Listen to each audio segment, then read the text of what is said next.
पंढरपूर नगरपालिका निवडणुकीसाठी सध्या मोठ्या प्रमाणावर वातावरण तापलंय।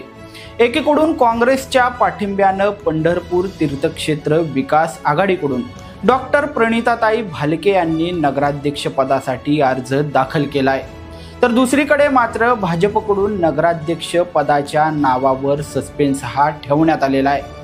अगदी काही दिवसापूर्वी भाजपकडून नगराध्यक्ष पदासाठी मुलाखती घेण्यात आलेल्या होत्या आणि त्या मुलाखतींमध्ये माजी नगराध्यक्ष साधनाताई भोसले यांनी मुलाखत दिल्यामुळे सर्वांच्याच भुवया उंचावलेल्या होत्या।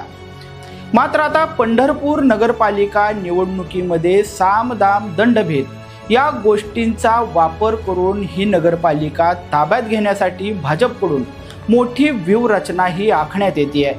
त्यासाठी विठ्ठल परिवारातील नेत्यांवर सध्या मोठा दबाव निर्माण करण्यात आल्याचं बोललं जातंय आणि यामध्ये सर्वात मोठं टार्गेट आहे ते म्हणजे आमदार अभिजित पाटील। नेमक्या पंढरपूरच्या राजकारणामध्ये पडद्याआड काय काय घडतंय याचाच आढावा आपण या व्हिडिओच्या माध्यमातून घेणार आहोत। नमस्कार, मी हुसेन नदाफ आणि तुम्ही पाहता यस प्राईम न्यूज। व्हिडिओला सुरुवात करण्यापूर्वी तुम्ही आमच्या चॅनलवर नवीन असाल तर लगेचच यस प्राईम न्यूजला सबस्क्राईब करा आणि त्यानंतर बेल आयकॉन दाबायला मात्र विसरू नका। सुरुवातीला पंढरपूरमधील परिचारकांच्या 40 वर्षांच्या सत्तेला सुरुंग लावण्यासाठी आमदार अभिजित पाटील यांनी पुढाकार घेत विठ्ठल परिवार हा एकत्र केलेला होता आणि एकत्रित विठ्ठल परिवाराच्या ताकदीच्या जोरावर परिचारक तसेच भाजपला हरवण्याची फिल्डिंग त्यांनी लावलेली होती। मात्र अभिजित पाटलांच्या पंढरपूरमधील हालचाली या काही भाजपला बघवल्याचं दिसत नाही। भाजपच्या वरिष्ठ नेतृत्वानं थेट मुंबईमध्ये बोलावून आमदार अभिजित पाटील यांना ढोस टाकण्यात आल्याचं सध्या राजकीय वर्तुळातून बोललं जाते आणि त्यांच्यावर पंढरपूरमध्ये तिसरी आघाडी निर्माण करून त्यामधून मतविभाजनासाठी भोसले गटाला नगराध्यक्ष पदासाठी उतरवण्यासाठी मोठा दबाव सध्या भाजपच्या वरिष्ठ नेतृत्वाकडून त्यांच्यावर असल्याची चर्चा सुरू आहे। सध्या भाजपकडून नगराध्यक्ष पदासाठी श्यामलताई शिरसट तसेच स्मिताताई आदटराव किंवा वैशालीताई वाळुजकर यांच्यापैकी एका उमेदवाराला संधी मिळणार असल्याचे संकेत भाजपकडून देण्यात आलेले आहेत आणि यासाठी सध्या भाजपकडून पंढरपूरमधल्या विरोधकांवर सामदाम दंडभेदचा वापर करून हा दबाव टाकला जातोय, जेणेकरून विरोधकांना वेगवेगळे लढवून विरोधातली मते ही विभाजित करण्यासाठी संपूर्ण सोलापूर जिल्ह्यामध्ये सर्वात मोठ्या आणि महत्त्वाच्या असणाऱ्या पंढरपूर नगरपालिकेवर सत्ता मिळवण्यासाठी भाजपनं सध्या मोठी ताकद लावली आहे। आगामी काळात पंढरपूरमध्ये होणाऱ्या कॉरिडॉरसाठी देखील पंढरपूर नगरपालिकेवर भाजपची सत्ता असणं हे महत्त्वाचं आहे। त्यामुळेच भाजपने कधी नव्हे तेवढा पंढरपूर नगरपालिकेसाठी जोर लावलाय। त्यामुळेच एकत्र आलेल्या विठ्ठल परिवारावर दबाव टाकण्याचा प्रयत्न सध्या भाजपकडून केला जातोय।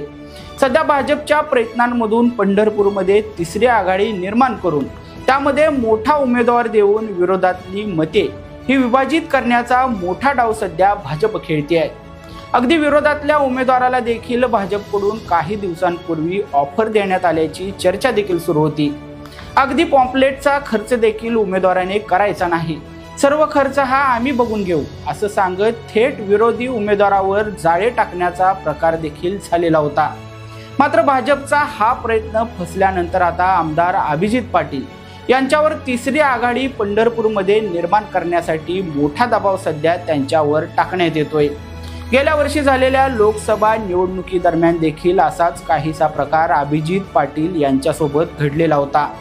ऐन प्रचारादरम्यान त्यांचा विठ्ठल सहकारी साखर कारखाना हा सील करण्यात आलेला होता आणि त्यानंतर त्यांनी भाजपला पाठिंबा देताच त्यांच्या कारखान्याचं सील अगदी काही दिवसातच काढून टाकण्यात आलेलं होतं। मात्र याचा इफेक्ट मतदारसंघामध्ये मात्र त्यावेळी वेगळाच झालेला होता।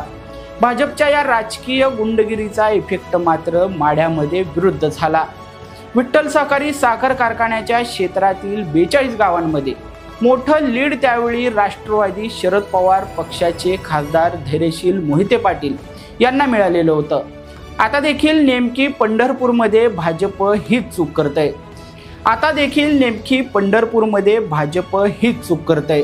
सध्या संपूर्ण पंढरपूर तालुक्यातील विठ्ठल परिवारामध्ये आमदार अभिजित पाटलांवर दबाव टाकण्यात येत असल्याचा नॅरेटिव्ह हा सेट झालेला आहे। त्यामुळे पंढरपूरमध्ये देखील लोकसभा निवडणुकीची पुनरावृत्ती होत विठ्ठल परिवाराची ही मते एकजूट होणार का, असाच प्रश्न सध्या निर्माण झालेला आहे। सध्या व्हिडिओला आपण इथंच थांबवूयात। अशाच प्रकारचे राजकारणाशी संबंधित व्हिडिओ पाहण्यासाठी लगेचच यस प्राईम न्यूजला लाईक करा, शेअर करा आणि सबस्क्राईब करायला मात्र विसरू नका।